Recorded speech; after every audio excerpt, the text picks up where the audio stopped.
Welcome to the Rotary Club, our weekly celebration service for September 26th. I am Aaron Brewington. I am honored to be subbing for the president, Ron Barr. And with that said, I have a very quick announcement to make.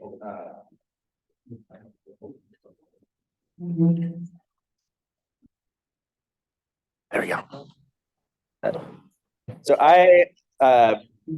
as some of you know, I have recently accepted a new position with IU, and one of the stipulations, I'm going to have to step down from the president-elect position. This is with great sadness that I'm telling you guys this, but just want to put it out there, make the official announcement. I've talked to Ron, and everything should be fine, but I just need to step away at this time. And if anybody has any questions or anything, please come see me after today's program. So Ron started with a quote from Michael Jordan, who some of you may know is probably the greatest basketball player of all time. So I'll start with that. I've missed more than 9,000 shots in my career. I've lost almost 300 games. 26 times I've been trusted to take the game-winning shot and missed. I've failed over and over and over again in my life, and that is why I succeed. So deep thoughts there from Michael Jordan. And at this time, Philip Emerson is going to join us for our reflection.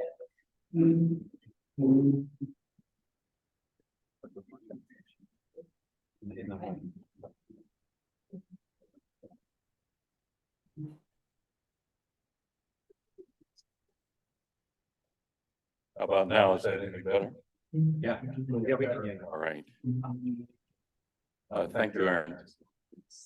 Spent most of this week reflecting off and on about Judy Schroeder's wonderful comments last week, and it made Yom Kippur all the more meaningful. I come to you with a reflection. Well, I have a premise, I have a lesson, and then I have an invitation. The premise is this. If you're in this room, it's likely you've had dozens of mentors, people who knew you and knew your name. Miss Schindler was my third grade teacher. She made a huge difference in my life. My dissertation advisors, yeah, they were important. But there have been many, many others. One of them was a fellow who taught me a lesson. He was only a mentor for a short period of time, but you might know of his name. He was Will Campbell. He had a number of books, one called Brother to a Dragonfly. And Will Campbell was someone I called, I'd met a few times, and I called when we were living in Evansville and there was a problem in our neighborhood. The Klan was organizing. And I called Will because he had worked a lot with the Klan members around the country. Some of you know he would host weddings for them and do funerals for them, even though he had been very active in civil rights activities prior. Some of you would know Will Counts. I was privileged to introduce Will Counts to Will Campbell because they were both at Little Rock when Central High School was desegregated. And Will Counts took that incredible photograph that for which he was nominated for a Pulitzer Prize of young Elizabeth Eckford being harassed on her way to school. So I knew of Will Campbell's work with the Klan, and I called him to say, Will, we have Klan folks in our neighborhood. They're organizing. What should I do? And to my surprise, there was a pause, and then he asked me a question that was the lesson I have never forgotten. He said, what are their names?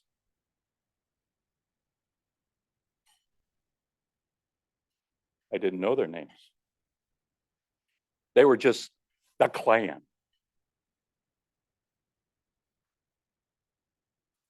I thought about that in a different context, but one here in Bloomington, when a person that I knew and like and trusted was talking with me about our dilemma with folks without shelter in Bloomington. And he said to me, you know, we have the zombie apocalypse that's happening here. People without homes on the street. Zombie apocalypse. I didn't have the courage to say, what are their names?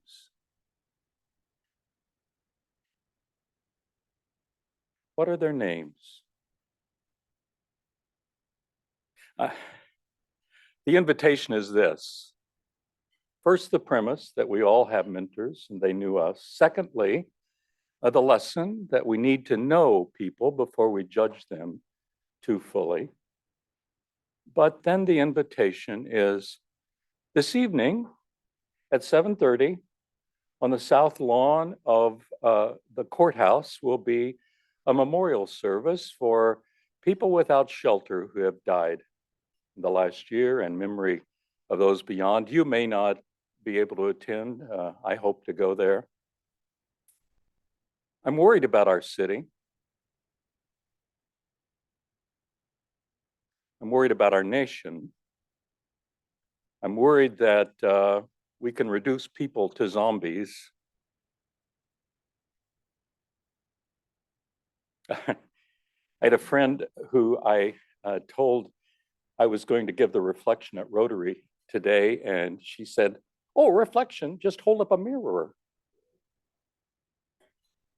I hope I have.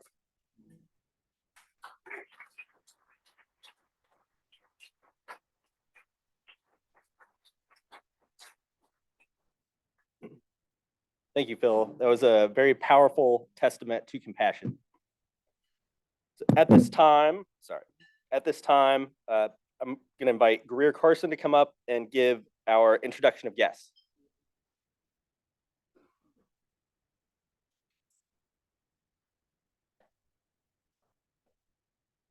Hello, everyone. We have a short list today. First, we have Carolyn Frey of the Sunrise Club. Well, Fry, thank you. Thank you very much. Welcome, Carolyn. We have April Michelle of the Melbourne, Florida Rotary Club. Welcome, April.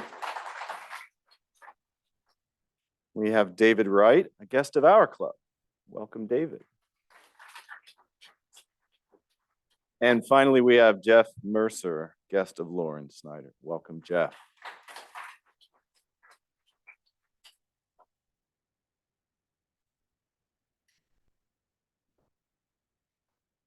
Thank you, Greer.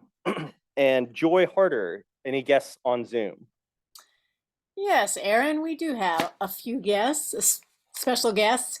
We have joining us this afternoon Allison Barber, the president of Indiana Fever. A warm welcome to her. And then we also have Tyler Martin Nichols, who is on Zoom today. Can you all believe that? He and I are in good company today, our tech host. So that's it. Welcome, guests. And if you have any questions about Rotary, please talk to one of our members. We have several birthdays today.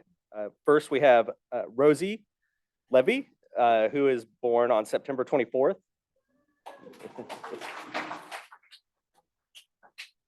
And Joe King, September 27th.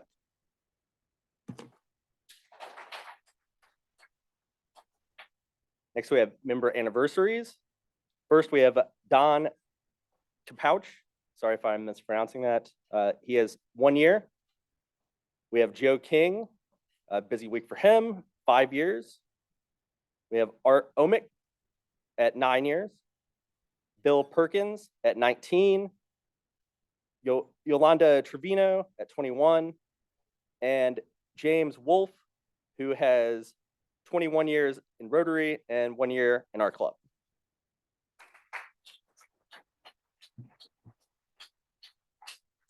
So at this time, I'm going to turn over some time to one of our guests, April Michelle of the Rotary Club in Melbourne, Florida. She plans to talk for about 5 minutes here about her nonprofit, Future Problem Solving, which will host their event at IU in June 2024 and June 2025.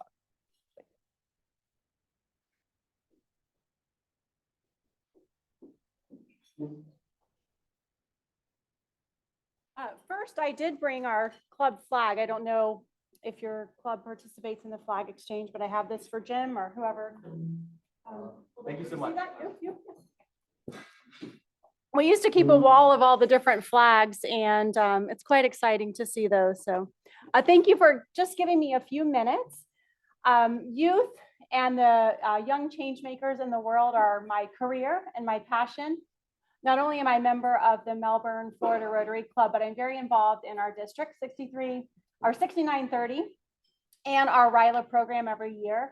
I usually do a day-long session on problem solving for the young Rotarians. I attended RILA as a student in 11th grade, went back as a junior staff in 12th grade, and was probably one of the things that projected my career into education. My current role is the Executive Director of Future Problem Solving Program International. We are a student organization, an academic competition. We're in most of the states here in the US and also in up to 14 other countries. So in June of 2024 and also in June of 2025, we will have about 2,000 students on the IU campus. So I've been touring the campus yesterday, today, tomorrow, getting all of our venues set up for our students. So they will come here and they will compete amongst the brightest and best students in their local competitions. So it's a really exciting time. The kids are here for 4 nights. And there's a lot of really inspiring action that these young leaders are taking in their communities. And there's also some great volunteer opportunities. So I am inviting anyone who might be interested in learning a little bit more about what our kids are doing, who want to come volunteer some time at our event. We would love to have you. You would be a huge help. Our club does a lot of outreach. We did a playground a couple of weeks ago, and 6 months ago, we did a children's hunger project. And it's always great to get out there and see what other organizations are doing. Oh, I'm sorry. So I would like to invite you, if you're interested in June, to come join us, give a few hours, meet some of our kids, and just be inspired with the great things kids are doing. I think lots of times we hear the negative aspects of kids and what they're not doing, or they're doing what they're not supposed to. So this is just really an inspiring week. I did bring some flyers. I can just leave them at the front, just kind of describing our organization. My email's there, my phone number's there. And thanks for letting me drop in and share a few things about our work. Thank you.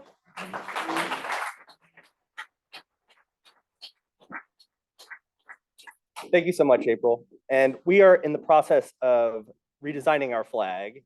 So when you're here this summer, then we'll have that for you. And at this time, we have some new members. So Aaron Davis and Tracy Jovanovich are going to come up and introduce our new members. And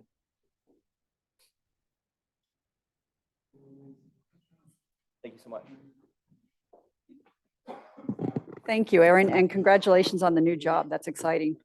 All right, this is the exciting part when we get to welcome new guests that are going to be part of our lovely team here at Rotary. So come on over and stand alongside, please.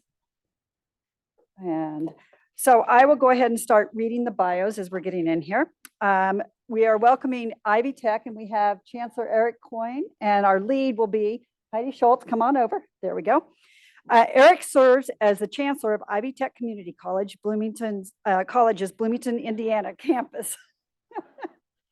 It's the nation's largest singly accredited statewide community college system. Its student body represents a wide range of needs and learning pathways, from 18-year-old dual credit students to mature learners picking up new career skills. Eric attended the U.S. Air Force Academy in Colorado and served in a variety of business, program management, and legal positions during his military career, rising to the senior officer rank of colonel. An Iraq War veteran with assignments around the world, Eric has served in the Pentagon as a deputy legal counsel to the chairman of the Joint Chief of Staff and special counsel to the Air Force's senior military attorney. Eric graduated magna cum laude from the University of Baltimore School of Law, where he served as editor-in-chief of the Law Review and is licensed to practice law in Maryland. Eric is active in his community and currently volunteers on the following boards of directors: Boys and Girls Clubs of Bloomington, Greater Bloomington Chamber of Commerce, and Regional Opportunities Initiatives. He's also taught and continues to teach as an adjunct professor at IU's O'Neill School of Public and Environmental Affairs. In his spare time, he spends it with his wife, Tracy, and 2 children, Connor and Annalise. And he's originally from Bloomington. So welcome, Eric. Then as our lead for Ivy Tech, we have Heidi Schultz. Heidi has lived in Bloomington over 35 years. Her family moved her when her dad took the position, ironically, as the head baseball coach at IU. There you go, Jeff, no competition. After graduating from IU and getting married, her husband felt compelled to join the military just after the 9/11 tragedy. He was stationed in Savannah, Georgia, and trained and served as an air traffic controller in Baghdad. At the same time, Heidi joined the University of Georgia Marine Extension and Aquarium in Savannah as a marine educator. Heidi and Matt returned to Bloomington in 2006, and she took a position at IU with the Vice Provost for Research as the first director of the Cox Research Scholars Program, and was instrumental in developing one of IU's largest single donor gifts. 10 months later, after giving birth to twins, Heidi decided to stay home with her children and lead several successful United Way campaigns. Chaired the board of directors, graduated leadership Bloomington Monroe County, served as the president of the Marlin Elementary PTO, and was an active volunteer with the MCCSC referendums. So glad you took time off. At the end of June 2023, Heidi returned to the workforce full-time as the executive director of development for Ivy Tech Community College when Susie Graham, fellow Rotarian, retired from the position.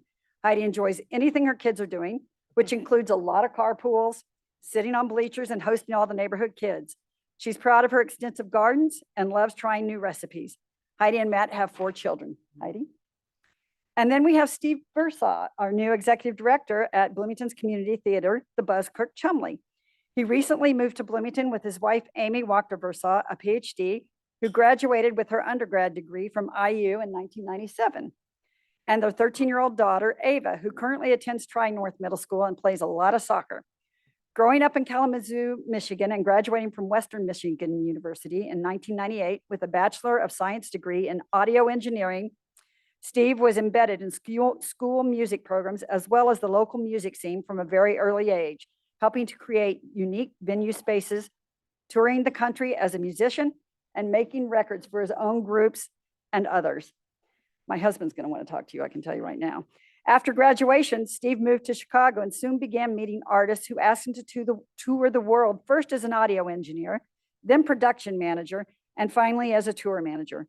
After a decade of traveling around the world and wanting to stay home more often, Steve took a position as the director of production for Live Nation in 2017, overseeing the 3 distinct venues known as the Old National Theater.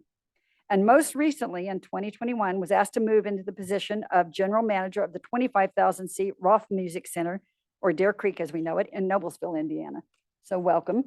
And Aaron, if you would do the pleasure of the induction.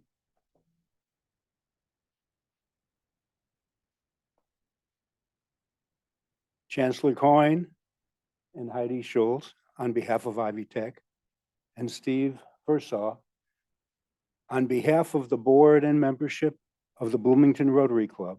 It is a great pleasure to welcome you as the newest members of our club. We look forward to the fellowship that we share, as well as your participation in the club projects that make our club, community, country, and world a better place. Though Rotary isn't a political organization, Rotarians are vitally concerned with good citizenship and the election of effective leaders to public office.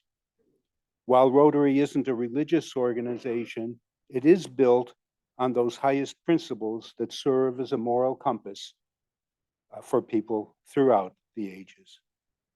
Rotary is an organization of business, professional, and community leaders pledged to uphold the highest ethical and moral standards. Rotarians believe that worldwide fellowship and peace can be achieved when people work together and uphold the Rotary motto of service above self. Rotary activities exemplify the partnership, respect, and generosity that one would expect from people who believe they have a responsibility to help others. Eric, Heidi, and Steve, you have been chosen for membership in the Bloomington Rotary Club because your fellow members believe you to be leaders in our community, and because you possess the qualities to champion the message and principles of Rotary.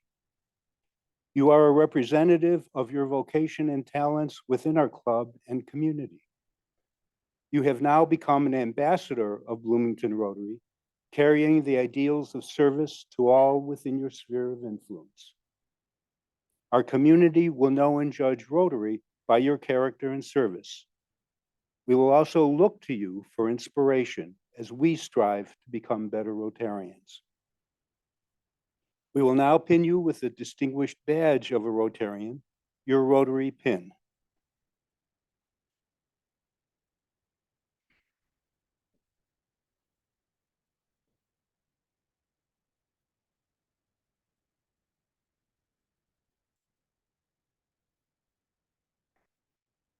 This is the hardest part. Yeah.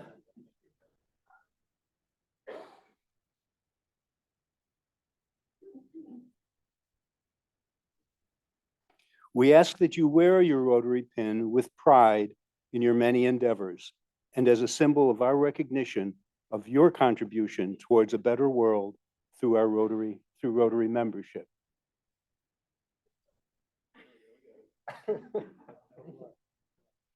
Fellow Rotarians, please rise if you are able and welcome the newest Rotarians. Ivy Tech as an organizational member with Heidi Schultz and Chancellor Eric Coyne and Steve Warsaw. And now we'll take a picture. Yeah.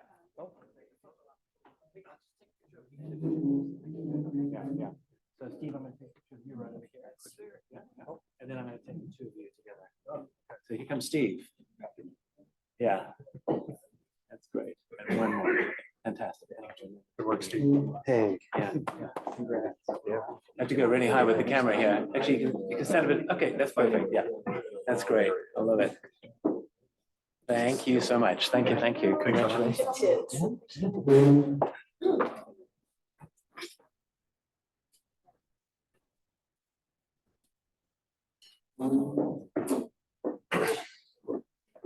Heidi, Eric, Steve, welcome. At this time, for our program, Mike Baker will introduce Chris Herring from PALS Ed, whose subject will be healing with horses.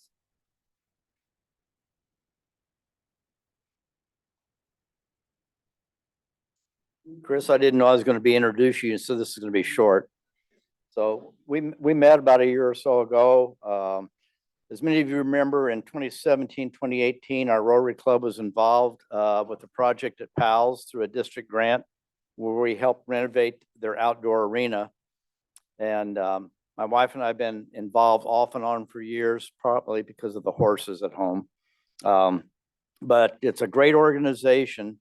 And like many nonprofits in Bloomington, they've had their ups and downs trying to survive through the pandemic and regroup. And when we met Chris and some other people about a year ago, I think at one of their fundraisers, it was obvious to me that things had really changed there in a positive way. And so I'm looking forward to you to let us know about what's going on at PALS. Please come up.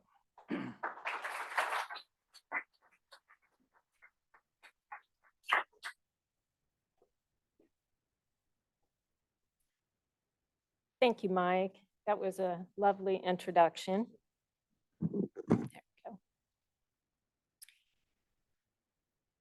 So as an executive director of a nonprofit, I pay particular attention to mission statements. And I have to say that the Rotary mission statement is one that I love. I'm very impressed. And what a kind group of people you are. Thanks for making me feel so welcome.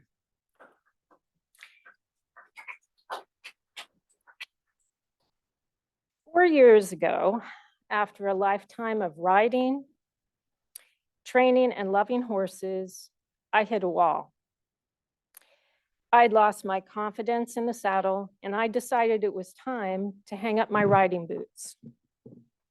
So my husband, who was kind of happy about this, and I decided to sell the farm, and we moved to town, and life changed.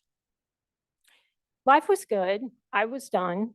So I thought with horses.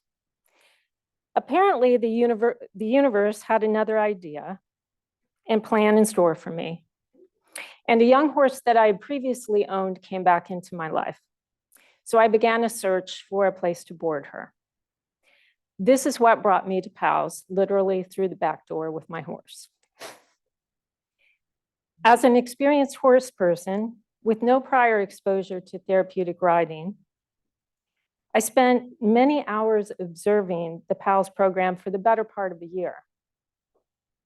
I noticed the structure and the commitment of many volunteers, teams of volunteers who would show up each week for specific clients to support. I noticed the empathy and direction of the instructors and the calm, dutiful nature of the therapeutic horses. Even the atmosphere in the barn was relaxed, and it helped people focus. The impact, though, upon the clients was so moving. Squeals of delight, voices of confidence shouting, "Walk on," as their horse moved out. And I witnessed this incredible change that occurred when the clients connected with their favorite PALS horse. My passion was recharged. This time it wasn't about my experience with horses. It was about ensuring that people with disabilities could experience the wonderful connection that had given me so much joy in my life. And I made the choice to leave my 17-year career of supporting faculty research here at IU to direct an organization that captured my heart. Every day that I step into the barn and witness firsthand how our horses change lives, they help us heal, they help us relax, and they teach us about patience, trust, and teamwork. Horses give us strength and confidence to achieve new goals and help us feel loved. And once this is experienced by a person, it's common for us to seek that peace and joy with them. Often people who have not witnessed the adaptive riding horsemanship think that it's a very passive activity where people come to just experience sitting on a horse. But the connection between humans and horses is much more complex than that. And it's far more impactful than a mere horse ride. I would like to start by giving credit to the horses who do this work with such graciousness and dignity. And I'm about to share just some of the primary reasons horses are such good partners in our work. The information I'm about to share is sourced from a combination of personal experience, observations, and the Professional Association of Therapeutic Horsemanship's website. And I threw in a couple other citations that I found were interesting.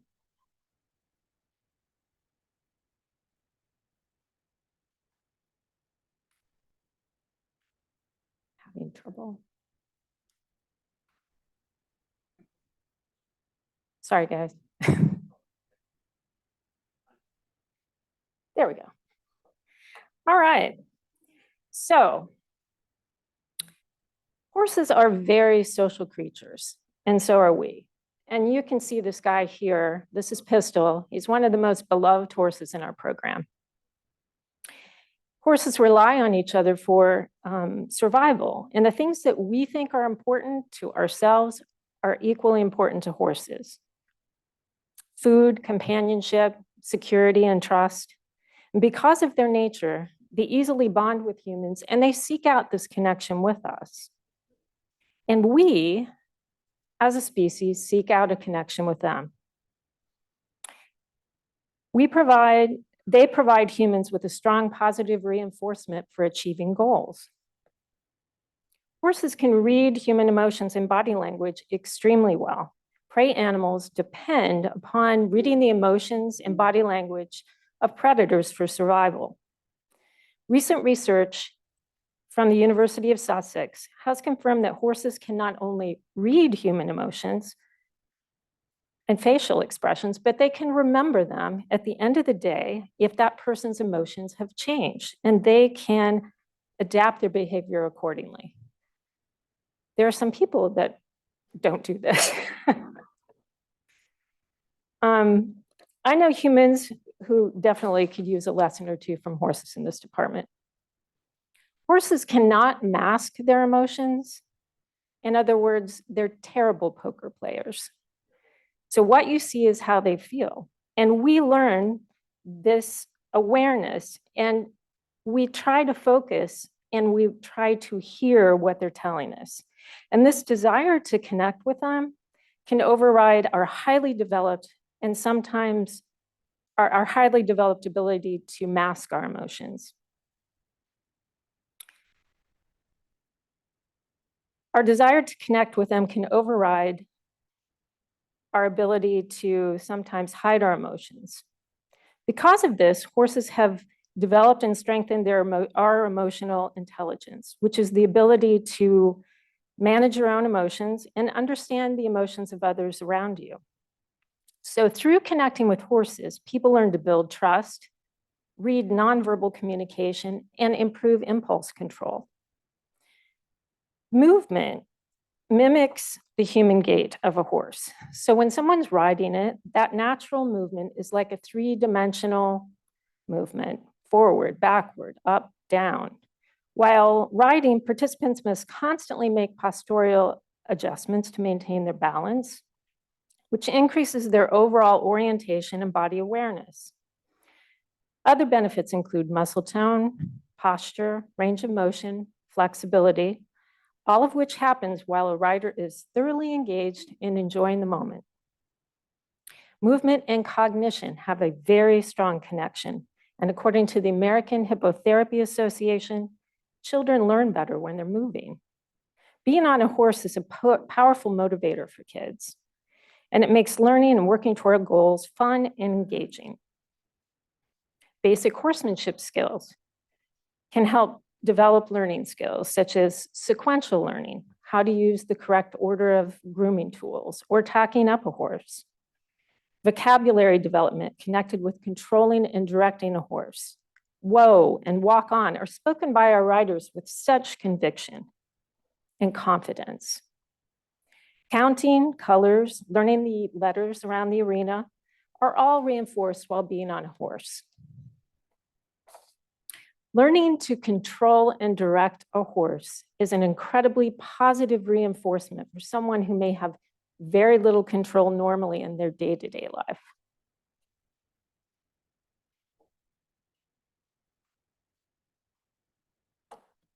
As important as horses are to this work, they're only part of the equation.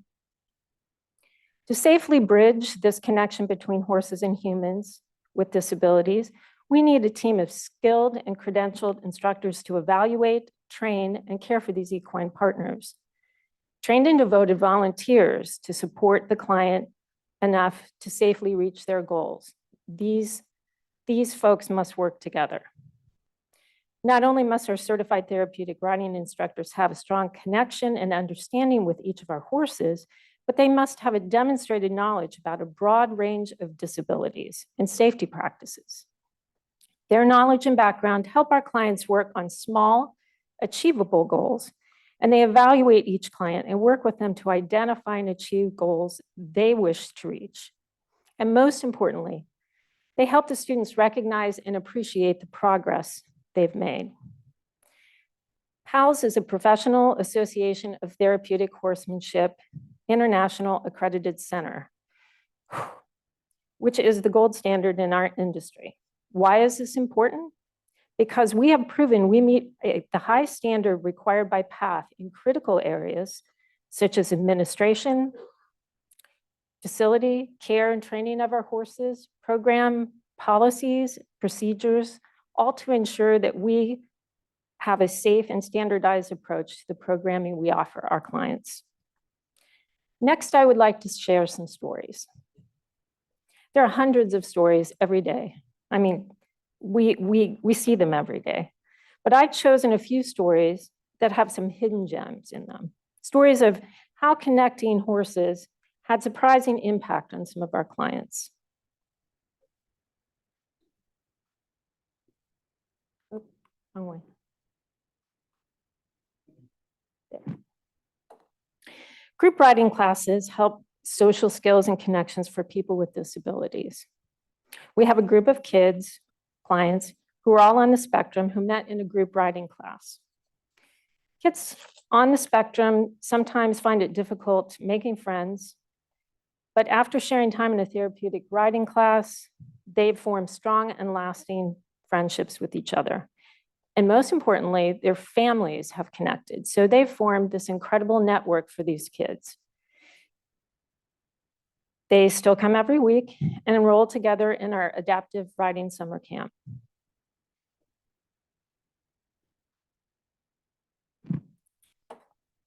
One of our clients are transformative.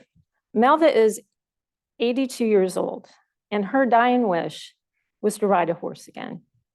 She has dementia and heart disease, and her daughter brought her for a one-time visit and a ride at PALS. But Melva and her daughter left with so much more. Melva got out of her wheelchair, walked down the aisle, and talked to each and every one of our PALS horses. This is the most I've heard her talk in over a year, her daughter Kelly said. Since PALS has all the safety equipment and the calmest horses ever, Melva was able to ride a horse again after 75 years.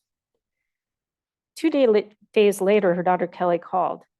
She's not stopped talking about her horse ride. She's been exercising, telling stories about her life as a child and as a mom of horse girls. Melva is now coming weekly to PALS.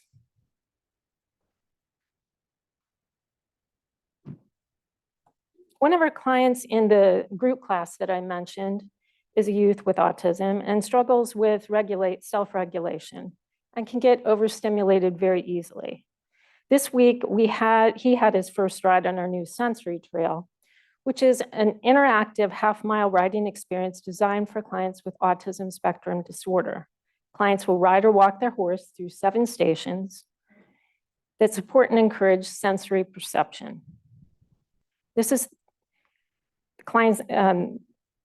was the first time his energy came down in the first 10 minutes of riding. With a calmer energy and fun things to do, he was engaged and truly enjoyed the company around him. He shared that his favorite station was the music station, and his mother said, "I've never seen him connect and bring his energy down so quickly ever." Ava, who's actually pictured here, came to PALS to have a special activity. She had aged out of school and needed something to engage in. So her mother signed her up for riding at PALS. She was afraid to ride, very anxious, but by her 3rd session, she started to gain confidence. And a recreational therapist shared how this newfound confidence had impacted her life. As a young adult, she had taken a job working limited hours, and her social inhibition had inhibited her ability to move into positions that required her to work with people. Her recreational therapist noted that she has now moved up working the cash register and has a newfound confidence to try new things because of her experience at PALS.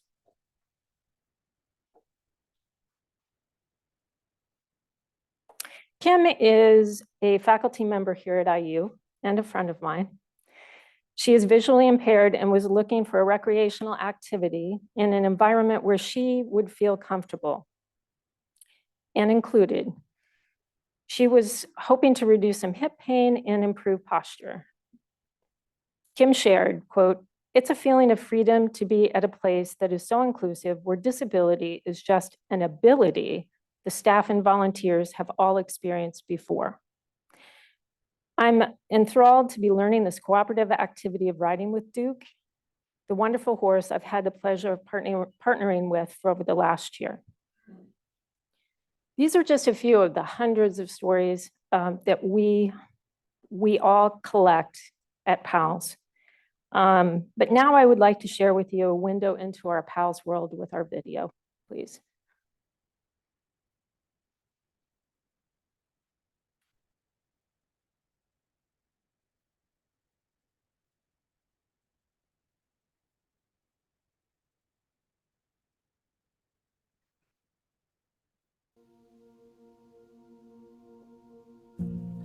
She had got to where she wasn't working as well in physical and occupational therapies in the therapy clinics, but she still needed something. So we looked into the horseback riding and we tried it and she loved it. Her muscles were getting the benefits. I was seeing the benefits of her being able to set up straighter and have better core muscles and her trunk control. And even for me lifting her, she got to where she could help a little more. I'm Sandy Hammersley, and this is Renee, my daughter, and we come here to ride the horses for therapy. She has cerebral palsy, so this is an excellent source of fun and therapy for her. I mean, that's mainly why I bring her, is because I know she has a good time, and I know that it's something that she knows is hers.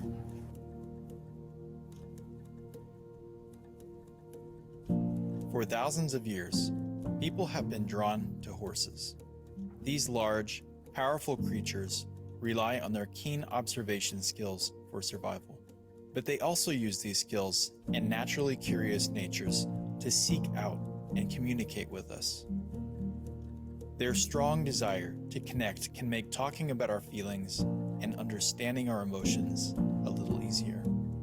Connecting with a horse gives our mind, body, and soul a safe place to heal and grow.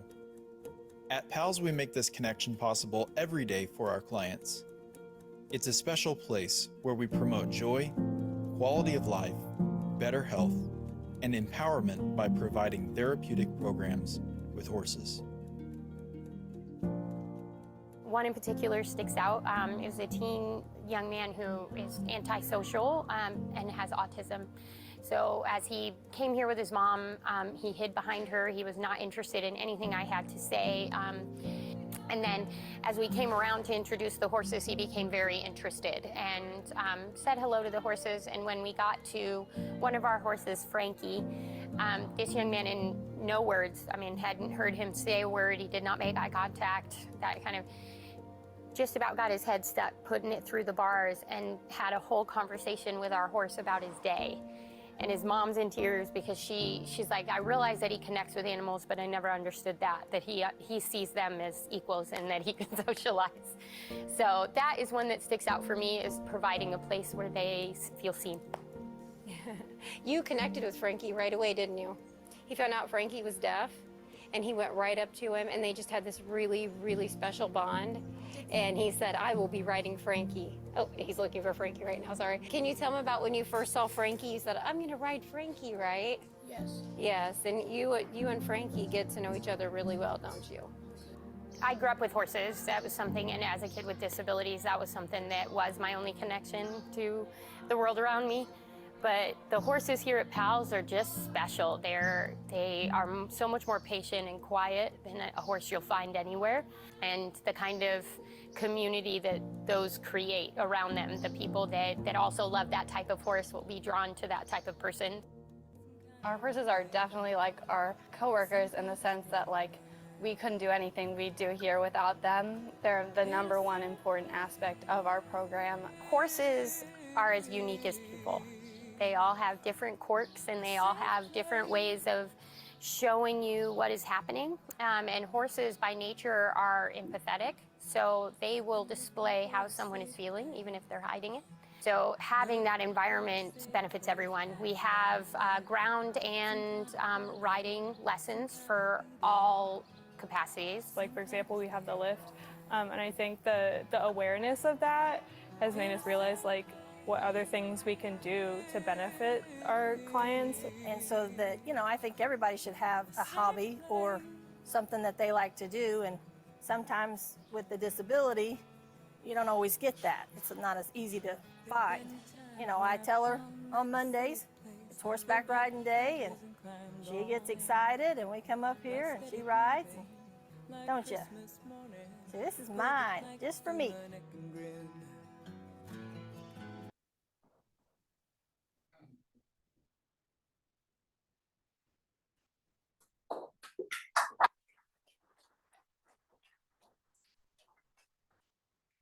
I've seen this video probably 100 times, and every time I still cry like a baby.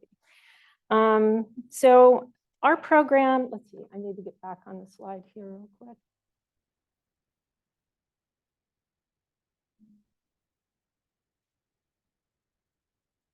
Oh, there we go. That's fun.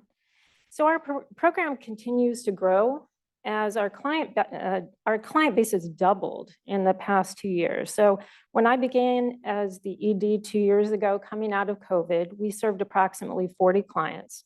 And half of those were not therapeutic clients. They were recreational clients. And today we serve over 80, and most of them are therapeutic riders. PALS has a deep commitment to partnering with other local organizations and nonprofits to provide equine-assisted services. And I personally believe developing a strong network with our fellow nonprofits and other organizations in the community is the most impactful way we can give back to the community that has supported us for 23 years. These partnerships help us create a collective approach to some of our community's most challenging issues. Our special programs are ground-based programs that provide equine-assisted learning opportunities for members of our community, such as folks going through addiction recovery, At Promise Youth, senior citizens, and of course, veterans. Each month, we serve over 250 participants in these special programs. In closing, I would like to thank the Rotary again for giving me this opportunity to talk about my greatest passion in life. We're always looking, and I wouldn't be worth my weight in salt or as an ED if I didn't ask this of you, but we're always looking for dedicated volunteers without whom we could not do this very impactful work. I invite each of you to consider signing up for our Breakfast at the Barn event in November, on November 10th, which is a power breakfast for local, state, business, and professional and community leaders. Allison Barber, by the way, COO of the Indiana Fever, who addressed the Rotary last month, will be in attendance. She is a very big PALS supporter, by the way. Thank you, Allison. And I extend an open invitation to each of you for a personal tour of our facility and the opportunity to witness for yourself the good work being done at PALS every day. Thank you.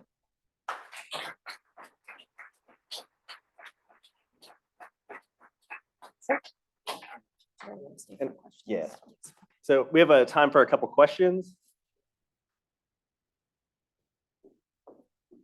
I have a comment I'd like to make.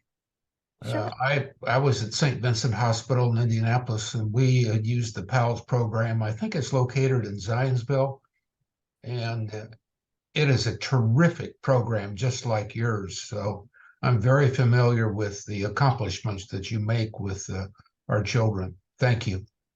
Thank you. My question is about the outdoor ring. I was there. I didn't take the post hole, but I did help, line up the fence. How is it holding up?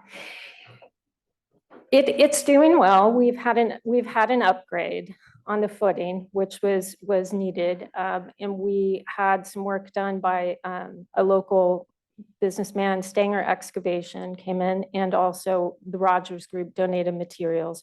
So it's had a facelift since then. It's been a while, and we use it a lot. So that's not to be unexpected, but we are very appreciative of the Rotary's work to do that project. Thank you.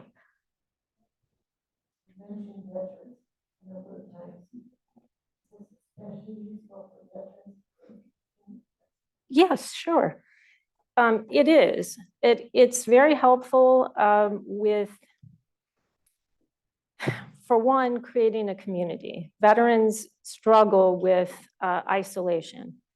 And we are working with an organization here at Indiana University. It's actually called Creative Arts for Veterans. It's a friend of mine, Todd Burkhart, who is We knew each other before I left, and we decided to partner. And this Creative Arts for Veterans is basically an art therapy group where veterans are invited in. And we split the time between doing groundwork with the horses and actually doing art therapy. And it's been very popular. It's very enjoyable. It gives veterans the opportunity to connect with other veterans in a very, non-judgmental, open space where they can get to know each other and make these friendships and connections, and their families too. So, yes. This is a two-part question. First, where do those beautiful horses come from? And secondly, where are you located? So we're located about 5 miles west of Bloomington. If you go out 45, the beautiful horses, it's a combination. Before COVID hit, we had a large number of donations. We never had to purchase a horse. We always had folks who donated horses. And a lot of our horses, are on their second or sometimes even third careers. So they're older, retired horses. But when COVID hit, everyone ran out and bought a bicycle, a kayak, and a horse. And this drove the market up. And of course, donations stopped. So we were in a bit of a pickle because we were down to 6 horses. And thanks to Smithfield Charitable Foundation, we were able to get a grant and purchase horses for the program. But now that things have gone back the other way, we're starting to get donations. So yes. One more question here, and then we'll check on Zoom. I have a question, but I want to say first, thank you again for inviting me. I'm Latanya, and I'm the unit director of Purpose Express on Boys and Girls Club. I want to say to you how awesome I think this is. Thank you. You were in tears, and I'm back here in tears as well. I also want to say that we are looking forward to volunteering and working with you, Pal, and we are excited about it. Excellent. Excellent. Thank you. Do we have any questions on Zoom? I don't think we do, Erin. Thank you. One more question. Thank you. Sorry to run you back. How do you train the horses to be so calm and understanding with such a variety of riders? It's a very good question. Each horse is an individual. A lot of the horses that come in, they go through an evaluation process. And there's a good chunk of them that don't make the cut, just simply because it takes a very, very special, super calm horse to do this work. But even with a horse that has that nature, there's still a lot of training involved. So it can take anywhere from 60 to 90 days. And these are horses that are already well broke, well trained, to acclimate them to things like out of balance riders, sidewalkers, a leader in front. The lift, we have a hydraulic lift to help assist riders with mounting. So these are all things that they basically have to become desensitized to. Some make the cut, others don't. So yeah.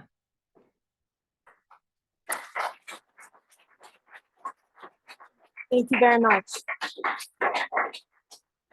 And thank you so much for your emotional and captivating presentation. And thank you to the program committee for bringing in such a wonderful speaker. And I love your shirt, by the way. And in honor of your presentation, we will be making a donation to Stone Belt. Some quick acknowledgements before I let you guys go. Our greeter today was Marilyn Wood, introductions by Greer Carson, Zoom host Joy Harder, reflection by Phil Emerson, reporter for this month is Jim Bright, camera mic operator Tracy Yovanovich, and Zoom and audio producer this week was Michael Shermis.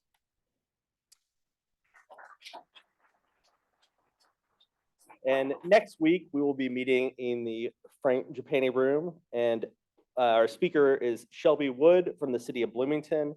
The speech will be on mobile integrated health teams. And if you guys could rise, we will do our 4-way test. of the things we say or do. First, is it the truth? Second, is it fair to all concerned? Third, will it be better friendships? Fourth, will it be beneficial to all All concerned? concerned. And fifth, is it fun? Is it fun?